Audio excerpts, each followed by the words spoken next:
ഇരുന്ന് മാത്രമേ എനിക്ക് അറിയാവൂ. പിന്നെ അടുത്ത ഒരു പുള്ളി പിന്നെ അച്ഛാ അച്ഛാ ഓടി പോന്നു. ഒരു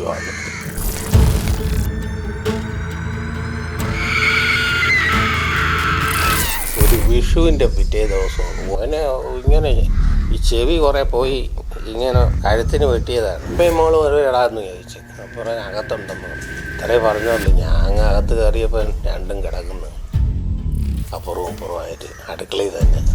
അപ്പം ഞാൻ ആദ്യം ചെന്ന് കൊച്ചുമോളെ എടുത്തപ്പോഴത്തേക്ക് അനക്കമില്ല. അവള് കരുതിക്കൂട്ടി ചെയ്ത പരിപാടിയല്ലേ.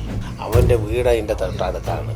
ഇവനില്ല ലഹരി അകത്ത് ചെല്ലുമ്പോഴേ ഇവളോടുള്ള കമ്പം തോന്നും. എങ്ങനെയോ ഇവളെ അവൻ്റെ വീട്ടിൽ കൊണ്ടുപോയി. പബ്ലിക്കായിട്ട് കോടതിയിലത് വായിച്ചാണ്. അയാളും കുട്ടിയും ഇല്ലാതായാൽ മാത്രമേ ഞാൻ വരുള്ളൂ. എനിക്ക് യമനെ തൂക്കിലേറ്റുന്നതൂടെ കണ്ട് മരിക്കണമെന്നായിരുന്നു എൻ്റെ ആഗ്രഹം. നമസ്കാരം. കേരളമാകെ ഞെട്ടിയൊരു കൊലപാതക കേസായിരുന്നു നിനോ മാത്യു അതുപോലെ അനുശാന്തി അവരുടെ ഒരു കൊലപാതക കേസ്. അത് കൊന്നത് ഒരു പിഞ്ചു കുഞ്ഞിനെ, ഒരു കുട്ടിയെയും അതുപോലെ തന്നെ ഈ പറയുന്ന ഭർത്താവിൻ്റെ അമ്മയാണ് കൊന്നത്. ഭർത്താവിന് വെട്ടേറ്റു. ഇന്ന് ആ ഒരു കേസിൻ്റെ വിധി വന്നിരിക്കുകയാണ്. കാരണം അത് ജില്ലാ കോടതി അവർക്ക് വധശിക്ഷ വിധിച്ചു, അതുപോലെ തന്നെ ഇരട്ട ജീവബന്ധം വിധിച്ചു. പക്ഷേ ഇന്ന് ഹൈക്കോടതി ആ വിധി മാറ്റിമറിച്ചു. ഇന്ന് ആ വിധിയിൽ നിനോ മാത്യുവിൻ്റെ വധശിക്ഷ റദ്ദാക്കി ജീവപര്യന്തം അതുപോലെ തന്നെ വയ്ക്കുകയും ചെയ്തു. ആ സമയത്താണ് ഞങ്ങൾ ഈ വാർത്ത ചെയ്യുന്നത്. കാരണം എല്ലാവരുടെയും മനസാക്ഷിയൊക്കെ ഒരുപാട് വേദനിപ്പിച്ച സംഭവമായിരുന്നു. ഒരാൾ വന്ന് ഒരു വീട്ടിൽ കയറിയിട്ട് ആ ഒരു കുഞ്ഞിനെയും ആ ഒരു അമ്മയെയും പിന്നെ ഈ ഭർത്താവിനെയും വെട്ടി, രണ്ടുപേരെ കൊന്നു, ഒരാളെ വെട്ടി നാമാവശേഷമാക്കി. കൂട്ടുനിന്നത് ഭാര്യയാണ്. ആ ഭാര്യയ്ക്ക് അനുശാന്തിക്ക് ഇരട്ട ജീവപര്യന്തം വിധിച്ചു. അതുപോലെ തന്നെ നിനോ മാത്യുവിന് ഈ പറയും പോലെ വധശിക്ഷയും വെച്ചു. ഇന്ന് ആ ഒരു വിധി ഹൈക്കോടതി റദ്ദ് ചെയ്തിരിക്കുകയാണ്. അതായത് വധശിക്ഷ റദ്ദാക്കി. ഈ വിധി വന്ന സാഹചര്യത്തിലാണ് ഞങ്ങളിപ്പോൾ ഇവിടെ എത്തിയത്. ഇവിടെ വന്നത് നമ്മുടെ ലിജിയുടെ, അതായത് അനുശാന്തിയുടെ ഇപ്പം ഇരട്ട ജീവപര്യന്തം അനുഭവിച്ചുകൊണ്ടിരിക്കുന്ന അനുശാന്തിയുടെ ഫാദർ ഇൻ ലോ ലിജി, ഹസ്ബൻഡിൻ്റെ അച്ഛൻ മാത്രമേ ഇവിടെ ഉള്ളൂ. അവിടെ നമ്മൾ എത്തിയത്. വളരെ ഞങ്ങളെത്തിയപ്പോഴാണ് പുള്ളിക്കാരൻ പോലും അറിയുന്നത് വിധി ഇങ്ങനെ വന്നു. അവരുടെ ഈ നിനോ മാത്യുവിൻ്റെ വധശിക്ഷ റദ്ദാക്കി എന്നൊക്കെ അദ്ദേഹം ഇപ്പോഴാണ് അറിയുന്നത്. അദ്ദേഹം ഞങ്ങളോട് പ്രതികരിക്കുന്നുണ്ട്. എൻ്റെ മൂത്ത മകൻ്റെ ഭാര്യയാണ് അവള്. അപ്പോൾ ഈ ഒരു വധശിക്ഷ ആദ്യം വന്നപ്പോൾ നിങ്ങളെല്ലാം ഹാപ്പി ആയിരുന്നു? ഇതുണ്ട്, സമാധാനം ഉണ്ടായിരുന്നു.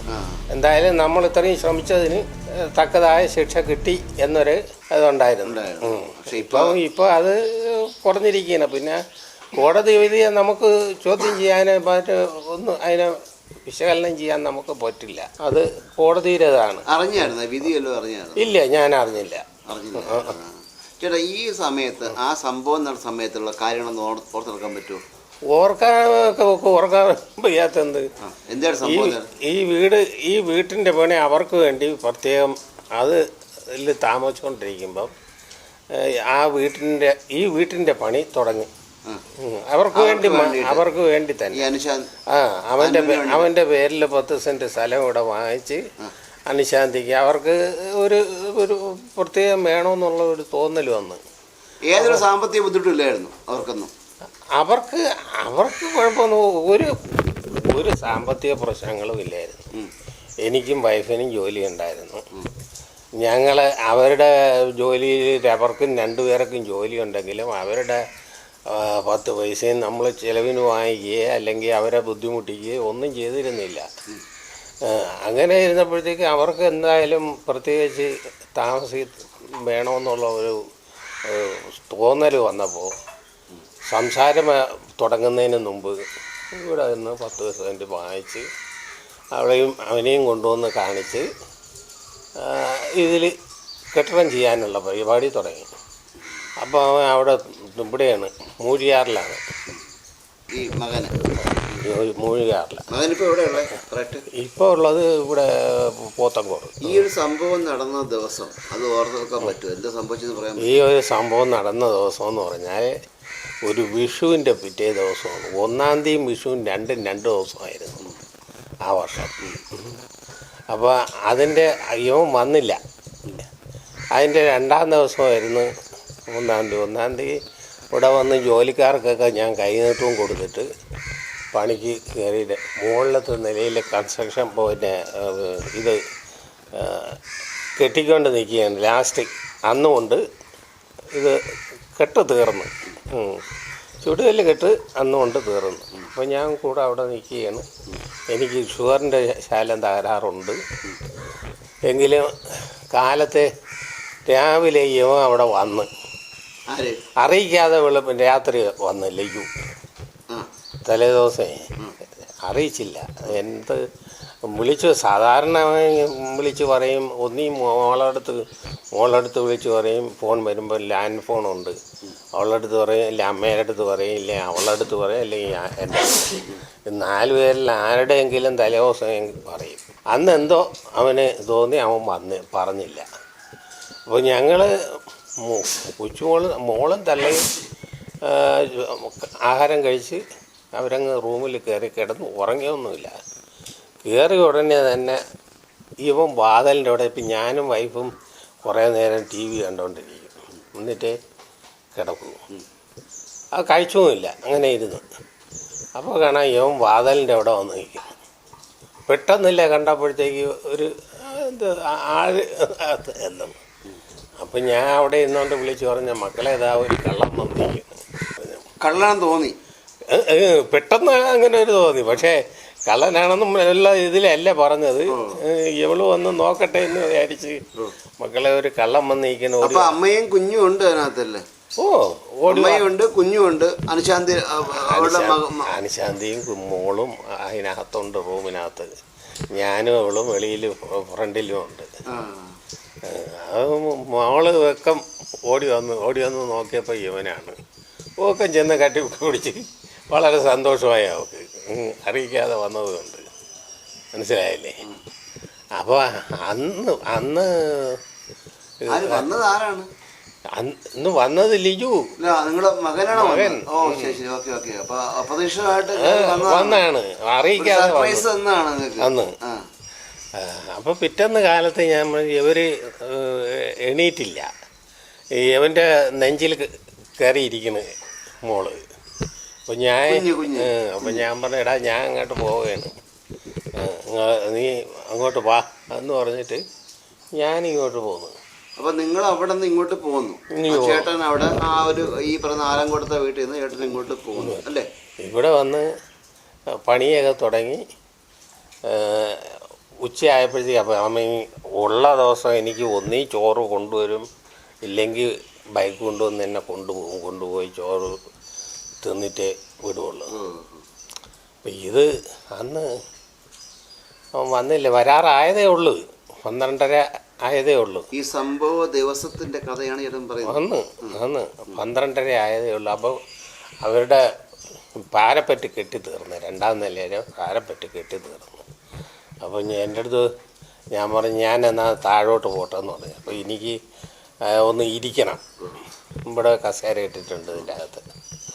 അങ്ങനെ ഞാൻ അവിടെ നിന്ന് ഇറങ്ങി വന്ന് ആ കസേര എടുത്തിട്ട് ഇരുന്ന് മാത്രമേ എനിക്ക് അറിയാവൂ. പിന്നെ അടുത്ത ഒരു വിളി ഇവൻ്റെ, അച്ഛാ ഓടി വാന്ന് ഇവൻ്റെ വിളി. ഞാൻ ചോദിച്ചു, എന്തടാ അത് അച്ഛൻ ഇങ്ങ് വന്നിട്ട് പറയാം, ഓടി വാ. വെപ്രാളപ്പെട്ടുള്ള വിളി കേട്ടപ്പോഴത്തേക്ക് ഞാൻ വിചാരിച്ചെന്താന്ന് പറഞ്ഞാൽ, തലേ ദിവസം ഗ്യാസ് എടുത്ത് വെച്ചായിരുന്നു. മോള് അടുത്തങ്ങനെ ചെന്ന് വല്ലതും അവളൊന്നും ചെയ്യില്ല, എന്നാലും തട്ടേ പിടിക്കുകയും ചെയ്ത് വല്ലതും സംഭവിച്ചിട്ടുണ്ടോ എന്നുള്ള ഒരു ആകാംക്ഷ ആദ്യം. എന്തായാലും ഉടനെ തന്നെ ഇറങ്ങി, ഇവരുടെ അടുത്തൊന്നും പറഞ്ഞില്ല. എന്നാൽ ഇവരുടെ അടുത്ത് പറഞ്ഞെങ്കിൽ കുറച്ചുകൂടെ നേരത്തെ അങ്ങ് എത്തിയേനെയായിരുന്നു. ഓടി റോട്ടിൽ ഇറങ്ങി. അപ്പോൾ വണ്ടി ആട്ടോ കിട്ടിയില്ല, ഒത്തിരി അങ്ങോട്ട് നടന്നപ്പോഴേ ആട്ടോ കിട്ടിയുള്ളൂ. ഒരു ആട്ടോയിൽ കയറി വീട്ടിൽ പോയി. ആട്ടോക്കാരൻ്റെ അടുത്ത് പറഞ്ഞ് പെട്ടെന്ന് പോട്ടെന്ന് പറഞ്ഞു. അങ്ങനെ പറഞ്ഞു, ഇതിൽ കൂടുതൽ സ്പീഡില്ല സാറേ എന്ന് പറഞ്ഞു. എന്തായാലും വിട്ട് അവിടെ ചെല്ലുമ്പോൾ 5-6 പിള്ളേർമാർ ആളുകളും കൊണ്ട് ഇവൻ തോർത്തിട്ട് ഇങ്ങനെ കെട്ടിയിരിക്കണം. അവന് ഇങ്ങനെ ഈ ചെവി കുറേ പോയി ഇങ്ങനെ കഴുത്തിന് വെട്ടിയതാണ്. അപ്പം ഞാൻ ചോദിച്ചു, എന്ത് പറ്റിയിടാ? അത് ഒരുത്തൻ എന്നെ വെട്ടി. ആരുടെ വെട്ടിയത് ആൾ പറയില്ല. അപ്പോൾ ആൾ പറയാത്തതെന്ന് പറഞ്ഞാൽ ഞാൻ ഇനി അതിൻ്റെ പുറകെ നിന്ന് പോകുമെന്നുള്ള ധാരണയിലാണ് വേണ്ട അച്ഛൻ അകത്ത് കയറി അമ്മയും മോളും ഒരു ഇടാന്ന് ചോദിച്ചു. അപ്പോൾ അകത്തുണ്ടെന്ന് പറഞ്ഞു. ഇത്രേ പറഞ്ഞോളൂ. ഞാൻ അകത്ത് കയറിയപ്പോൾ രണ്ടും കിടക്കുന്നു അപ്പുറവും ഇപ്പുറമായിട്ട് അടുക്കളയിൽ തന്നെ. രണ്ടും അങ്ങനെ കിടക്കുന്നു. അപ്പം ഞാൻ ആദ്യം ചെന്ന് കൊച്ചുമോളെ എടുത്തപ്പോഴത്തേക്ക് അനക്കമില്ല. എനിക്ക് മനസ്സിലായി, മരിച്ചെന്ന് മനസ്സിലായി. എന്നാലും ഒന്ന് നോക്കുക തന്നെ എന്ന് പറഞ്ഞ് ഓടി അതിനെ എടുത്തുകൊണ്ട് വേറെ ആരും അങ്ങ് അകത്തോട്ട് കയറില്ല. അവർ സംഭവം അറിഞ്ഞിട്ടിരിക്കുകയാണ് അവിടെ നിൽക്കണവർ. അപ്പം ഞാൻ കൊച്ചിനെ എടുത്ത് വെളിയിൽ കൊണ്ടുവന്നിട്ട് ഓടിക്കൊണ്ടുപോകുമെന്ന് പറഞ്ഞ് കൊടുത്ത് അവിടെ നിന്ന് പിള്ളേർ വാങ്ങിച്ച് വണ്ടിയിൽ കയറ്റി ആശുപത്രിയിൽ കൊണ്ടുപോയി. കൊച്ചിനെ 3.5 വയസ്സ്. സ്വാതി. പിന്നെ തള്ളേ ചെന്ന് എടുത്താൽ ഞാൻ എടുത്തെന്ന് വിചാരിച്ചു പൊങ്ങും. അവിടെ അകത്ത് തടിയൊക്കെ ഉണ്ട്. പിന്നെ ഞാൻ തിരിച്ച് വാതിലിൻ്റെ അവിടെ വന്നിട്ട് യമുപുരടുത്ത് ദേഷ്യപ്പെട്ടു.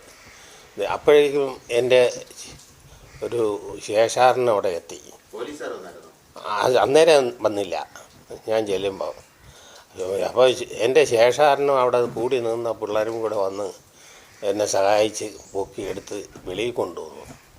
അപ്പോഴേക്കും ഇവർ ആംബുലൻസ് വിളിച്ചു. ആംബുലൻസിൽ കയറ്റിയതിന് ശേഷമാണ് പോലീസ് വരുന്നത്. എനിക്ക് പ്രതീക്ഷയൊന്നും ഇല്ലായിരുന്നു. എന്നാലും നമ്മൾ കൊണ്ടുപോകണ്ടേ, അറിയണ്ടേ. അവള് ഓഫീസിൽ അവള് കരുതിക്കൂട്ടി ചെയ്ത പരിപാടിയല്ലേ. നമുക്കിതൊന്നും അറിഞ്ഞോണ്ടെന്ന് പറഞ്ഞാൽ 101%. 101 ഞാൻ വിശ്വസിക്കുന്നത് കുഞ്ഞിനെ കൊല്ലാൻ വേണ്ടിട്ട് അവൾ അവൾ അറിഞ്ഞുകൊണ്ട് ചെയ്തതാണ്. എന്തെന്ന് പറഞ്ഞാൽ തലേ ദിവസം അല്ല ഈ യവൻ വന്നില്ലേ, യവൻ വന്നത് ആരെയും അറിയിക്കാതെയാണ്. അല്ല, എൻ്റെ മോൻ വന്നതല്ലാതെ സർപ്രൈസായിട്ട് വന്നതാണ്. അപ്പോൾ ആ വിവരം ഇവള് പെട്ടെന്ന് നേരം വിളക്കുന്ന മുമ്പ് ഇവന് മെസ്സേജ് കൊടുത്തു. ഇവള് നേരെ അവിടെ ചെന്ന് ഡ്യൂട്ടിക്ക് കയറുന്നു. അവൻ അവിടെ നിന്ന് ഇറങ്ങുന്നു. അവൻ ചിട്ടി പിടിക്കാൻ പോയെന്നും പറഞ്ഞ് അവൻ ചിട്ടിക്കും പിടിച്ചില്ല, ഒരിടത്തും പോയില്ല. കൊല്ലാൻ വേണ്ടി എന്ന് പറഞ്ഞാൽ അവളും അവിടെ അല്ലായിരുന്ന അവൻ്റെ വീട് അതിൻ്റെ തൊട്ടടുത്താണ്. എങ്ങനെയോ ഇവളെ അവൻ്റെ വീട്ടിൽ കൊണ്ടുപോയി. കൊണ്ടുപോയി സഹകരിച്ചപ്പോഴത്തേക്ക് അവർക്ക് 2 കൂട്ടർക്കും അത് നല്ലതായി തോന്നി. യവനതല്ല,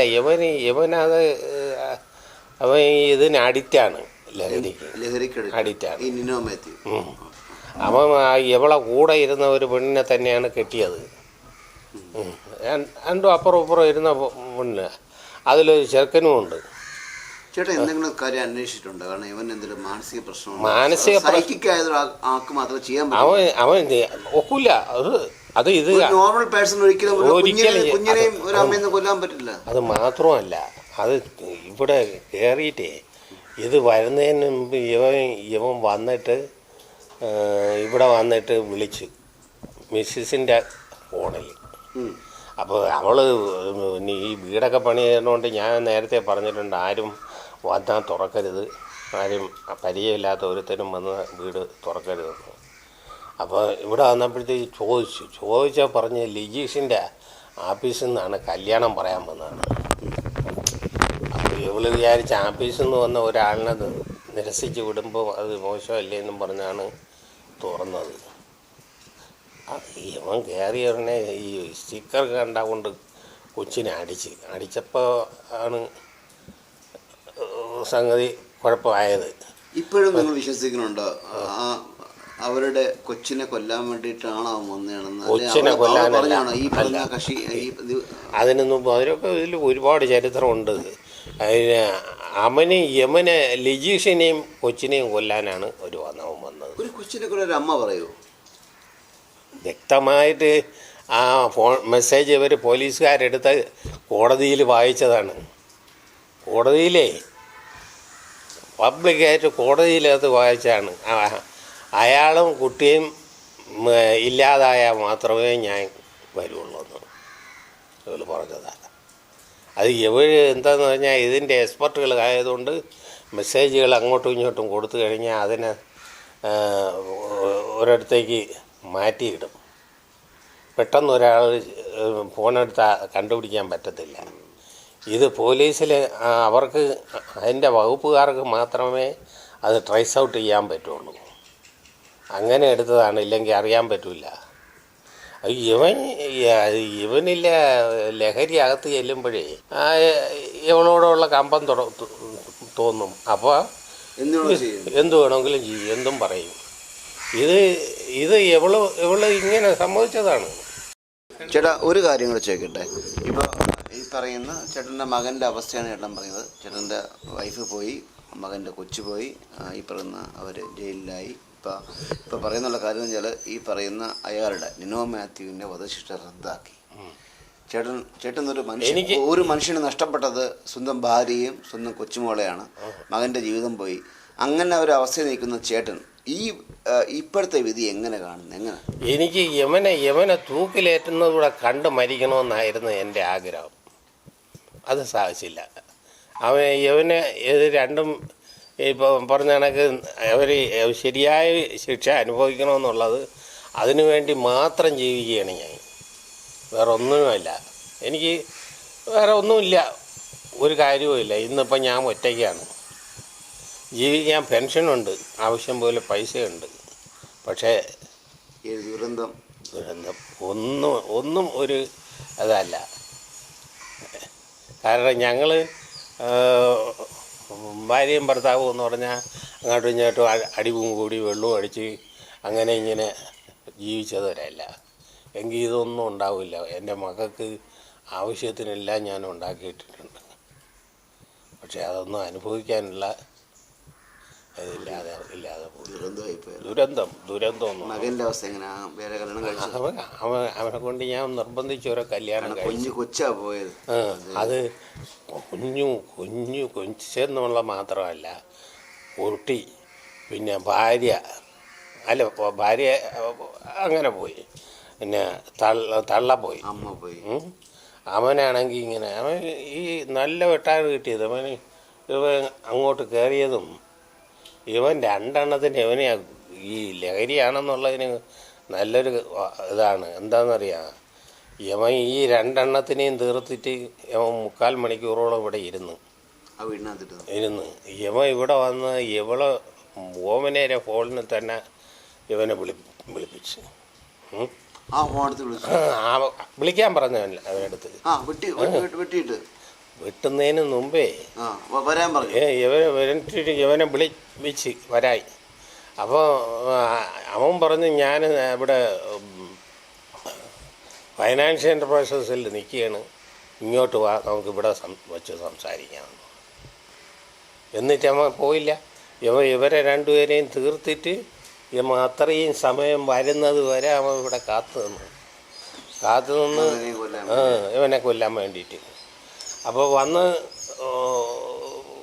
വിളിച്ചപ്പോഴത്തേക്ക് ഈ വാതിലടച്ചിരിക്കുന്നു. പുറക്കെ പോയപ്പോൾ വാതിലടച്ചിരിക്കുന്നു. രണ്ടുപേരെയും മാറിയും തിരിഞ്ഞും വിളിച്ച് മോളെയും അമ്മയും തുറന്നില്ല. അപ്പോൾ അവൻ വിചാരിച്ച് എന്ത് കാര്യം അത് ഇങ്ങനെ. തിരിച്ച് അതിലേക്കൂടെ കറങ്ങി തിരിച്ച് ഇവിടെ വന്നപ്പോൾ ഇവിടെ ഡോറ് ശകലം തുറന്നിരിക്കും. തുറന്നിരിക്കുന്നു.